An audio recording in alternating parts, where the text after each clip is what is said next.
Hey everybody, Jillian here from Gulf Coast Canine, and I just wanted to give you a little sneak peek into our Saturday afternoon. So we have, as I'm sure you've been following, a bunch of reactive dogs in for training, whether it be human aggression and reactivity or dog aggression and reactivity.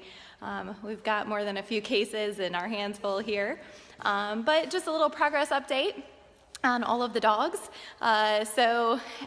If you want to take a little gander here, we've got Cruz back here.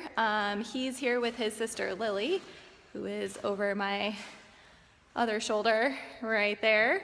For dog reactivity, they run away, they don't come when called. They have all kinds of just pent up energy that they don't know how to get rid of. So they're here, and we have them on two separate sides of the room just so that they can learn some independence from each other, as well as they tend to feed off of each other as well. So not only are we working them together and around each other, but we're working on space from each other, so opposite corners of the room, as well as working them next to each other so that they're not feeding off of each other's energy. So they're both hanging out on place. We've done a bunch of remote collar training with them, so they have their commands all layered in with the remote collar so far.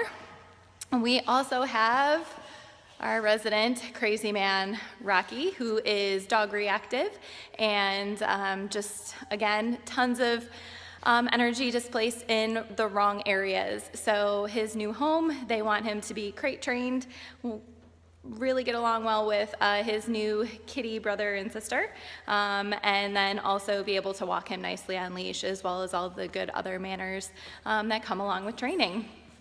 And we have Sky. So Sky is here for a 4-week training program. He kind of blends into the cot there, but he's here for 4 weeks for some human aggression.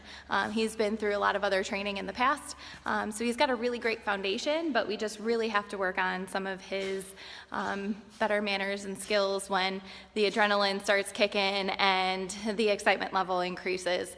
He likes to use his teeth. So we've been working with him. So you can see we've got Sky here, Rocky here, and then we all know Shep. So there's Shep. Again, you've seen the video. If you haven't, check out our Facebook page. So you've seen the video on Shep. Not exactly super thrilled about me getting him out of the kennel, and then us working on that. So he's got some pretty good human reactivity. So there's Shep, and you can see all three of those guys are pretty close to each other in the room here.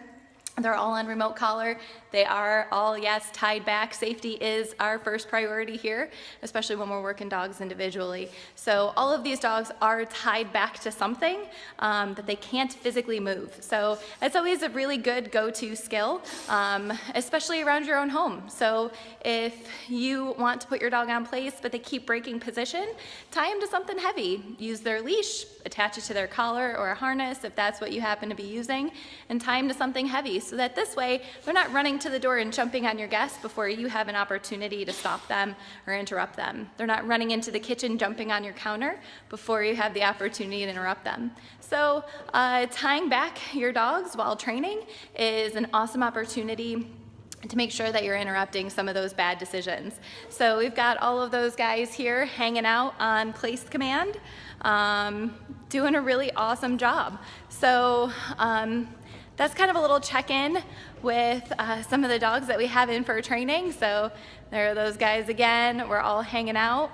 And a really good opportunity with this is that not only do they get to hang out together, use each other for dog distractions, but then we also use this nice big center area of the room for all of the other obedience training sessions that we want to use. So I'll get some other dogs out, work those guys around these other guys, and then vice versa. We'll pull one of these fun dudes off a place and go ahead and work them in the center of the room. So it also offers for another set of distraction for all of these other guys that are hanging out here on place. And then Just a little snippet on Lily there. There she is. Lily is also hearing impaired, so we've been doing a little bit with her training as well. The remote collar has definitely come in handy as a nice, good way to communicate with Lily. So we've been using the vibrate button to get her attention. So vibrate means pay attention, turn and look to me, and then in most cases come to me and get food. And then we also have been pairing it with the stim if she breaks position, like place or down or sit. And things like that. So all of these guys are doing awesome. Hope you owners out there are having a really great time watching this video and watching your guys being put to work.